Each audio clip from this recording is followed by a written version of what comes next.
Next, let us move into the second type of vegetative propagation in higher plants, that is suckers. Actually, sucker is an underground stem bud. Is an underground stem bud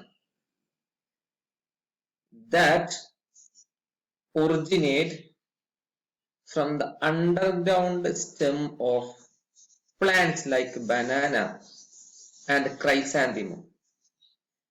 banana എന്ന് പറഞ്ഞാൽ നമുക്കറിയാം വാഴ, അതുപോലെ ക്രൈസാന്തിമം എന്ന് പറഞ്ഞാൽ ജമന്തി പൂവ്.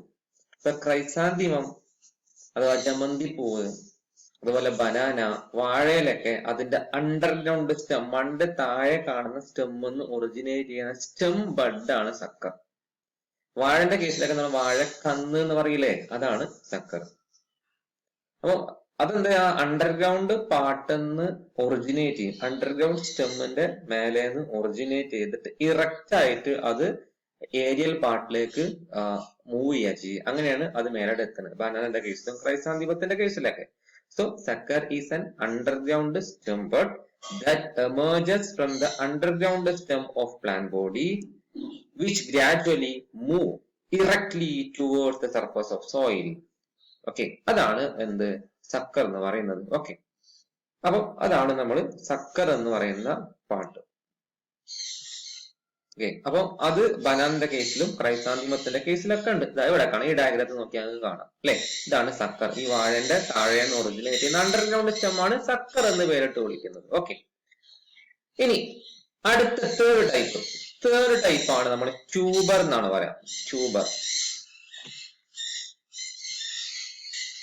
Third ടൈപ്പിന്റെ പേര് ട്യൂബർ എന്നാണ്. തേർഡ് ടൈപ്പിന്റെ പേര്. അപ്പം നമുക്ക് ആ ട്യൂബർ എന്ന് പറയുന്ന പ്ലാന്റ് പാർട്ട് നോക്കാം. ട്യൂബർ അല്ലെ. ഇനി പറയാനുള്ളത് ട്യൂബർ എന്നാണ് പറയാനുള്ളത്. ട്യൂബർ ആക്ച്വലി ട്യൂബർ എന്ന് പറഞ്ഞാല് that tuber is also an example for underground stem. പൊട്ടാറ്റോന്റെ കേസിൽ, പൊട്ടാറ്റോ പ്ലാന്റ് അല്ലെ, പൊട്ടാറ്റോ പ്ലാന്റിന്റെ കേസിൽ കാണുന്ന ഫുഡ് സ്റ്റോർ ചെയ്ത് വെച്ചിട്ടുള്ള അണ്ടർഗ്രൗണ്ട് സ്റ്റെം ആണ് ട്യൂബർ അഥവാ ഉരുളക്കിഴങ്ങ് അല്ലെ. ആ ട്യൂബറിൽ ധാരാളം ചെറിയ ചെറിയ ഡിപ്രഷൻസ് കാണും, ചെറിയ ചെറിയ കുഴികൾ പോലെ കാണും. അതിനാണ് നോഡ്, അതായത് സ്റ്റെം വരുന്ന ഭാഗം. അതാണ്, അവിടെ നിന്നാണ് സ്പ്രൗട്ട്, അത് മുളച്ചിട്ടാണ് പുതിയ പ്ലാന്റ് ആയി മാറുക പൊട്ടാറ്റോന്റെ കേസിൽ. അപ്പൊ അതാണ് ട്യൂബർ എന്ന് വിളിക്കുന്നത്. പൊട്ടാറ്റോന്റെ കേസിലുള്ള അണ്ടർഗ്രൗണ്ട് സ്റ്റെമ്മിനെയാണ് നമ്മൾ ട്യൂബർ എന്ന് പേരിട്ട് വിളിക്കുന്നത്. ഓക്കെ, അതാണ് ട്യൂബർ. ഇനി നമുക്ക് അടുത്തതിലേക്ക് പോവാം. ട്യൂബർ കഴിഞ്ഞാല് അടുത്ത ടോപ്പിക് നോക്കാം. ട്യൂബർ അതാണ്. ഇനി ബൾബ് അല്ലെ. ബൾബ് എന്ന് പറഞ്ഞാല് ആക്ച്വലി അലിയം ചീപ്പ അഥവാ ഒണിയൻ അല്ലെ, നമ്മൾ ഉള്ളി, സവാള എന്നൊക്കെ പറയും അല്ലെ. ആ ബൾബ്. ഓക്കെ, അപ്പൊ അതിന്റെ കേസിൽ, ആ ഒണിയന്റെ കേസിൽ കാണുന്ന അണ്ടർഗ്രൗണ്ട് മോഡിഫിക്കേഷൻ ആണ് ബൾബ്.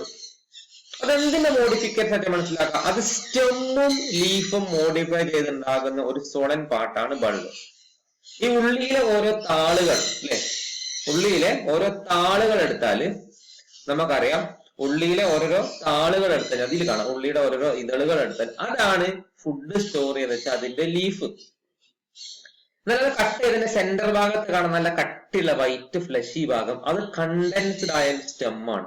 സാധാരണ സ്റ്റെമ്മിൽ ലീഫ് വരുന്ന നോഡും ഇന്റർനോഡും തൊട്ടടുത്ത രണ്ട് നോഡുകൾക്കിടയിൽ ഗ്യാപ്പ് ഉണ്ടാവും അല്ലെ, അതിനാണ് ഇന്റർനോഡ് എന്ന് പറയുന്നത്. യൂണിയന്റെ കേസിൽ ഇന്റർനോഡുകൾ ഷോർട്ട് ആയതാണ്. അപ്പൊ സ്റ്റെം എടുത്താൽ അടുത്തടുത്ത് നോഡുകൾ ഉണ്ടാവും. ഒണിയൻ നമ്മൾ വേർട്ടിക്കലി കട്ട് ചെയ്താൽ ആദ്യം അതിന്റെ സർഫസിൽ അതിന്റെ പുറമൊക്കെ ധാരാളം അങ്ങനെ തൊലിച്ചു മാറ്റുന്ന താളുകളായ ലീഫുകൾ കാണാം. അത് ഫുഡ് സ്റ്റോർ ചെയ്തിട്ട് ലീഫാണ്. ഏറ്റവും നടുഭാഗത്ത് കാണുന്ന വൈറ്റ് ചായ സാധനം, അതെന്താണ്, ഇന്റർനോഡുകൾ ഇല്ലാത്ത, വളരെ ചെറിയ ഇന്റർനോഡുകളുള്ള, നോഡുകൾ അടുത്തടുത്തായിട്ട് മോഡിഫൈ ചെയ്ത സ്റ്റെമ്മാണ്. അപ്പൊ ഒണിയൻ എന്ന് പറഞ്ഞാല് ഒണിയന്റെ അണ്ടർഗ്രൗണ്ട് മോഡിഫിക്കേഷൻ ആയ ലീഫും സ്റ്റെമ്മും കൂടി സൈമൾട്ടേനിയസ് ആയി മോഡിഫൈ ചെയ്തുണ്ടാകുന്ന സോളൻ സ്ട്രക്ചർ ആയ ബൾബ് എന്ന് പറഞ്ഞാല് അത് ഒരു വെജിറ്റേറ്റീവ് പ്രൊപ്പഗ്യൂൾ ആണ്. അത് കുഴിച്ചിട്ട പുതിയ ചെടി ഉണ്ടാവും. അപ്പൊ അത് അണ്ടർഗ്രൗണ്ട് സ്റ്റെമ്മിന്റെയും ലീഫിന്റെയും കമ്പൈൻഡ് ആയ മോഡിഫിക്കേഷൻ ആണ് ബൾബ്. ഓക്കെ, അപ്പൊ റണ്ണറായി, സക്കറായി, ഓക്കെ, ട്യൂബറായി, ബൾബായി. ഇനി അടുത്ത് നോക്കാം ബൾബിൽസ്. ബൾബിൽസ് എന്ന് പറഞ്ഞാലും അതെന്താണ്, it is A modified stem bud. അതൊരു മോഡിഫൈഡ് ആയ സ്റ്റെം ബഡ് ആണ്. ഓക്കെ, അതെവിടെ കാണാം? അഗൈവ് എന്ന് പറയുന്ന പ്ലാന്റ്സിലൊക്കെ കാണുന്ന മോഡിഫൈഡ് ആയ സ്റ്റെം ബഡ് ആണ് ബൾബിൾസ്. അത് പ്ലാന്റിന്റെ മേലെ നിന്ന് ഡിറ്റാച്ച് ചെയ്ത് ഓരോരോ സ്റ്റെം ബഡും പുതിയ പ്ലാന്റ് ആയി മാറും. അതിന്റെ ഡയഗ്രാം ആണ് ഈ സ്ലൈഡിൽ ആദ്യത്തെ രണ്ടെണ്ണം, മേലുള്ള രണ്ടെണ്ണം കാണുന്നത്. ഓക്കെ, അതുപോലെ അടുത്ത ടൈപ്പാണ് റൈസോം അല്ലെ. ജിഞ്ചർ, ടെർമറിക് അതിലൊക്കെ കാണുന്ന അണ്ടർഗ്രൗണ്ട് സ്റ്റെം മോഡിഫിക്കേഷൻ ആണ് റൈസോം എന്ന് പറയുന്നത്. അതുപോലെ ഐക്കോർണിയ ക്രാസിപ്പസ്. ഓക്കെ, ഐക്കോർണിയ ക്രാസിപ്പസ് എന്ന പ്ലാന്റ് എടുത്താല് അതൊരു അക്വാറ്റിക് പ്ലാന്റ് ആണ്. ആ പ്ലാന്റ് പ്രൊഡ്യൂസ് ചെയ്യുന്ന മോഡിഫൈഡ് ആയിട്ടുള്ള സ്റ്റെമ്മ്, വെജിറ്റേറ്റീവ് പ്രൊപ്പഗേഷന് വേണ്ടി പ്രൊഡ്യൂസ് ചെയ്യുന്ന മോഡിഫൈഡ് സ്റ്റെമ്മിന്റെ പേരാണ് ഓസെറ്റ് എന്ന് പറയുന്ന പ്ലാന്റ്. ഓക്കെ, അപ്പൊ ഓസെറ്റ് എന്ന് പറഞ്ഞ പാട്ട് അത് എന്തിന് എക്സാമ്പിൾ ആണ്? അത് ഒരു വെജിറ്റേറ്റീവ് പ്രൊപ്പഗ്യൂൾ ആണ്. ഐക്കോർണിയ ക്രാസിപ്പസ് അഥവാ കൊളവാഴ എന്ന് പറയുന്ന പ്ലാന്റിൽ കാണാറുണ്ട്. ഓക്കെ, പറഞ്ഞത് runner, sucker, tuber, bulb, bulbil, offset, ഇത്രയാണ് നമ്മൾ പറഞ്ഞത്. ഓക്കെ, ഇതാണ് നമ്മൾ വെജിറ്റേറ്റീവ് പ്രൊപ്പഗ്യൂൾ എന്ന് പറയുന്ന കാറ്റഗറിയിൽ വരുന്നത്. അപ്പൊ ഈ വെജിറ്റേറ്റീവ് പ്രൊപ്പഗ്യൂൾ എന്ന് പറഞ്ഞാൽ ഹയർ പ്ലാന്റ്സിൽ വെജിറ്റേറ്റീവ് പ്രൊപ്പഗേഷന് ഹെൽപ്പ് ചെയ്യുന്ന പ്ലാന്റ് പാർട്ടാണ്. ഓക്കെ, ഇനി നമ്മൾ പറയാനുള്ളത് എസെക്ഷൽ റീപ്രഷൻ. ഇപ്പൊ വെജിറ്റേറ്റീവ് റീപ്രഷൻ കഴിഞ്ഞു, ഇനി എസെക്ഷൽ റീപ്രഷൻ ആണ്. അപ്പൊ എസെക്ഷൽ റീപ്രഷനിൽ ലോവർ പ്ലാന്റ്സ് എടുത്താൽ എസെക്ഷൽ റീപ്രഷൻ നടക്കുന്നത് സ്പോറുകൾ വഴിയാണ്. അതിൽ ഒരു ടൈപ്പ് സ്പോറിന്റെ പേരാണ് സൂസ്പോർ അഥവാ മോട്ടൈൽ സ്പോർ അഥവാ മൂവബിൾ സ്പോർ. സ്പോർ എന്ന് പറഞ്ഞാൽ നമുക്കറിയാം, സ്പോർ എന്ന് പറഞ്ഞാൽ it is A unicellular and haploid in nature. Spore എന്ന് പറഞ്ഞാൽ സിംഗിൾ സെല്ലാണ്, വളരെ മൈക്രോസ്കോപ്പിക് ആയിരിക്കും. അതുപോലെ തന്നെ അത് ആണ്, ഹാപ്ലോയിഡ്, എല്ലാ ക്രോമസോമിലും ഒരു കോപ്പിയെ കാണുള്ളൂ. ഈ സ്പോറുകൾ ഫ്ലജെല്ല മൂവ് ചെയ്യാൻ കഴിവുള്ള സ്പോറുകളാകുമ്പോൾ നമ്മൾ അതിനെ വിളിക്കുന്ന പേരാണ് സൂസ്പോർ എന്നാണ് വിളിക്കുക. ഫോർ എക്സാമ്പിൾ, നമ്മൾ ക്ലാമിഡോമോണാസ് എന്ന് പറയുന്ന യൂണിസെല്ലാർ ആയ ഗ്രീൻ ആൽഗെ എടുത്താല്, അതുപോലെ തന്നെ ഫിലമെന്റസ് ആയ ഗ്രീൻ ആൽഗെ, ഒന്നാമത്തെ കേസിൽ ഫിലമെന്റസ് ആയ ഗ്രീൻ ആൽഗെ ഒക്കെ എടുത്താൽ ആ ആൽഗയിലൊക്കെ സെക്ഷുവൽ റീപ്രഷന്റെ സമയത്ത് ഫേവറബിൾ കണ്ടീഷൻ വരുമ്പോ ഈ ആൽഗെ പ്രൊഡ്യൂസ് ചെയ്യുന്ന മൂവബിൾ ആയ സിംഗിൾ സെല്ലായ ഹാപ്ലോയിഡ് ആയ സെല്ലുകൾ ഉണ്ടാവും. അതിനെയാണ് നമ്മൾ സൂസ്പോർ എന്ന് വിളിക്കുന്നത്. അതിന് ഫ്ലജെല്ല ഉള്ളത് കൊണ്ട് തന്നെ ചില സൂസ്പോറുകൾക്ക് 2 ഫ്ലജെല്ല ഉണ്ടാവും. ഫോർ എക്സാമ്പിൾ ക്ലാമിഡോമോണാസിന്റെ കേസിലൊക്കെ 2ആണ്. എന്നാൽ ഇതാ ഈ ഫിലമെന്റസ് ആയ ഉലോത്രിക്സിന്റെ കേസിലൊക്കെ എടുത്ത 4 അങ്ങനത്തെ ഫ്ലജെല്ലകളുടെ ഹെൽപ്പോട് കൂടി അത് മൂവ് ചെയ്യും. എന്നിട്ട് സ്യൂട്ടബിൾ സബ്സ്ട്രാറ്റത്തിന്റെ മേലെ എത്തിക്കഴിഞ്ഞാൽ അത് അവിടെ എത്തിയിട്ട് അതിന്റെ ഫ്ലജെല്ലൊക്കെ മെല്ലെ മെല്ലെ ഡിമിനിഷ് ചെയ്തു പോകും, ഇല്ലാതായി പോകും. എന്നിട്ട് അത് ഡെവലപ്പ് ചെയ്ത് എന്തായി മാറും? പിന്നെ ആ സിംഗിൾ സെല്ല് ഡിവൈഡ് ചെയ്ത് എന്തായി മാറും? മൾട്ടി സെല്ലാർ ആയിട്ടുള്ള ഫിലമെന്റസ് ആയ ആൽഗകളും അല്ലെങ്കിൽ യൂണിസെല്ലാറായ ആൽഗകളൊക്കെ ആയി മാറും. അതാണ് സൂസ്പോർ അഥവാ മോട്ടൈൽ സ്പോർ അഥവാ മൂവബിൾ സ്പോർ എന്നാണ് വിളിക്കുന്നത്. അതാണ് എസെക്ഷൽ റീപ്രൊഡക്ഷനിൽ ലോവർ പ്ലാന്റ്സ് ആയ ആൽഗകളും അതുപോലെ ഫംഗസുകളൊക്കെ പ്രൊഡ്യൂസ് ചെയ്യുന്നത്. ഓക്കെ, ഫംഗസിലും ഇങ്ങനത്തെ സൂസ്പോർ ഉണ്ട്. ഫംഗസിലൊക്കെ ആണെങ്കിൽ ഇങ്ങനത്തെ സൂസ്പോറുകൾ കാണപ്പെടുന്നത് ഒരു സ്പെഷ്യൽ പാക്കിന്റെ അകത്താണ്. ആ പാക്കിൽ വിളിക്കുന്ന പേരാണ് സൂസ്പൊറാഞ്ചിയം എന്നൊക്കെ വിളിക്കും, അല്ലെങ്കിൽ സ്പൊറാഞ്ചിയം എന്നൊക്കെ വിളിക്കും. അങ്ങനെ സ്പൊറാഞ്ചിയത്തിന്റെ ഉള്ളിലുള്ള സ്പൊറാഞ്ചിയം എന്ന് പറഞ്ഞ പാക്കിന്റെ ഉള്ളിൽ നിറയെ ഇങ്ങനത്തെ ഫ്ലജല്ലേറ്റഡ് ആയ മോട്ടൈൽ സ്പോർ ഉണ്ടാവും ഫംഗസിലൊക്കെ. അതുകൊണ്ട് അങ്ങനത്തെ ഈ സൂസ്പോറിനെ ഫംഗസിലൊക്കെ നമ്മൾ വിളിക്കുന്ന പേര് സ്പൊറാഞ്ചിയോസ്പോർ അഥവാ മോട്ടൈൽ സ്പൊറാഞ്ചിയോസ്പോർ, മൂവബിൾ സ്പൊറാഞ്ചിയോസ്പോർ എന്നാണ്. കാരണം അവരെവിടെ കാണുന്നത്? സ്പൊറാഞ്ചിയം എന്ന് പറഞ്ഞ പാക്കിന്റെ അകത്ത് കാണുന്നത് കൊണ്ട് അവരെ മൂവബിൾ സ്പൊറാഞ്ചിയോസ്പോർ എന്ന് പറയും. എന്നാൽ അതേ ഫംഗസിലും ആൽഗയിലൊക്കെ എന്തുണ്ട്? മോട്ടൈൽ അല്ലാത്ത സ്പോറുകളുണ്ട്. അതിന് നമ്മൾ എന്താ വിളിക്കാം? നോൺ മോട്ടൈൽ സ്പോർ, അല്ലെങ്കിൽ അതിനെ വിളിക്കുന്ന പേരാണ് എപ്ലാനോസ്പോർ എന്നാണ് വിളിക്കുക. എപ്ലാനോസ്പോർ അല്ലെങ്കിൽ നോൺ മോട്ടൈൽ സ്പോർ എന്നാണ് വിളിക്കുക. അതെപ്പോഴാണ് മനസ്സിലാക്കാം?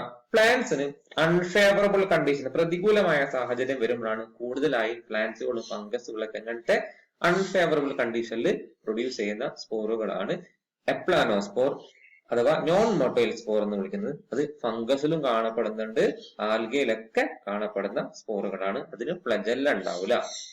അപ്പൊ അതിന്റെ മൂവ്മെന്റ് എക്സ്റ്റേണൽ ഏജൻസിയായ വാട്ടറോ വിൻഡുകൾ വഴിയൊക്കെയാണ് അതിന്റെ ട്രാൻസ്പോർട്ടേഷൻ നടക്കുന്നത്. ഓക്കെ, അതിന്റെ ഡയഗ്രാം ഇവിടെ കൊടുത്ത് എപ്ലാനോസ്പോറിന്റെ ഡയഗ്രാം നോക്കിയേക്കാം.